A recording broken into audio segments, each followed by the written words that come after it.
শুভ সকাল বন্ধুরা। আমি চলে এসেছি, আমার একটু ঠান্ডা লেগেছে, এই জন্য এটা একটু মাথায় দিয়ে নিলাম। কিছু বলার আছে। কালকে টিভিতে একটু দেখলাম ছেলে ধরার খুব উৎপাত হচ্ছে, তাই আমার মেয়েকে ফোন করে বললাম যে ওরা তো খবর দেখে না, আমাদের সারাক্ষণই বেশিরভাগই সময়তেই খবর দেখে আমার বর কাছ থেকে এসে, মাঠের থেকে এসে। তো দেখলাম ছেলে ধরা খুব উৎপাত করছে ওদের ওখানে মুর্শিদাবাদে লালগোলা বলে একটা জায়গা, মানে লালগোলা। তো আমি যথারীতি রাত্রেবেলা আচমকিত হয়ে গেলাম, আর আমি আমার মেয়েকে ফোন করে বললাম যে দেখ বাবু, এরকম এরকম ব্যাপার, তো ভাইকে হচ্ছে সাবধানে রাখবি। আমার মেয়ে যথারীতি কথাটা শুনে তো ভয় পেয়ে গেল। দিয়ে ভয় পেয়ে বললো, মা তাহলে কি আমি তোমাদের ওখানে চলে যাবো? আমি বললাম, না দেখ, সংসার ফেলে রেখে আসতে হবে না, জামাইয়ের অসুবিধা হয়ে যাবে, তাহলে তুই ওখানেই থাক, একটু সাবধানে রাখিস। ওদের বাড়ি আবার হচ্ছে একটা বাচ্চা, আর একটা বাচ্চাও আছে, ওই বাচ্চাটা আবার একটু দুষ্টু, ও যখন তখন বেরিয়ে চলে যায়। তা আমি বললাম, তাহলে গেটটা লাগিয়ে রেখে দে, কারণ ছেলে ধরার যা উৎপাত হচ্ছে।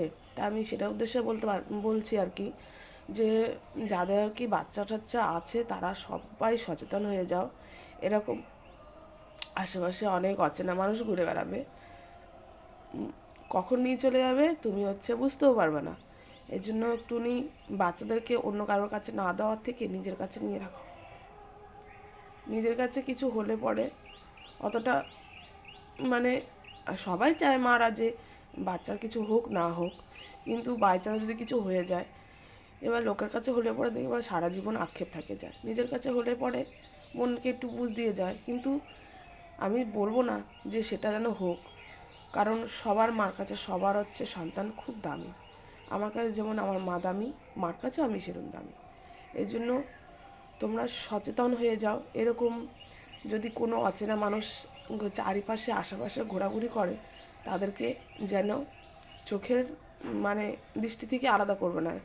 যদি দেখেছো না পাশে হলো কারোর বাড়িতে গেছে যে ভিক্ষা করতে বা যাই হোক, তুমি যদি দেখো, পরক্ষণে তুমি তোমার আশেপাশের লোকজনকে বলবে যে এরকম ধরনের মহিলা বা পুরুষ আমাদের বাড়ির আশেপাশে ঘুরে বেড়াচ্ছে।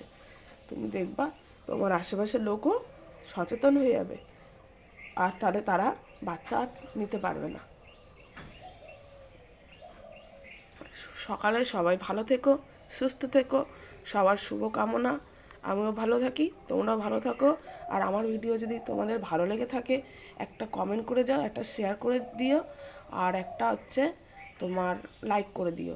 আর কমেন্ট করে জানিও যে আমি কীরকম ভিডিও করি, কারণ আমি তোমাদের ভিডিও দেখছি সত্য, কিন্তু কেউ কমেন্ট করছে না, এর জন্য আমি জানতে পারছি না যে আমার ভিডিওগুলো কীরকম হচ্ছে। আমি তোমাদের কাছ থেকে অনুপ্রেরণা পাবো। এটুকুনি বলে আমি শেষ করলাম।